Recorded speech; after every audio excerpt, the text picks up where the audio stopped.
এবার ঈদেও হয়নি ফেরা ঘরে, প্রিয়জন ছাড়া ঈদ কাটে মোর একলা অচিনপুরে। নিঃসঙ্গতা কুরে কুরে খায় তবুও মুখে হাসি, আমি যে প্রবাসী, আমি যে প্রবাসী।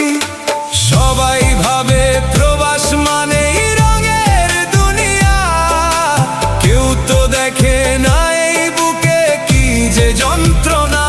তবুও ভালো থাকুক তারা যাদের আমি ভালোবাসি, আমি যে প্রবাসী।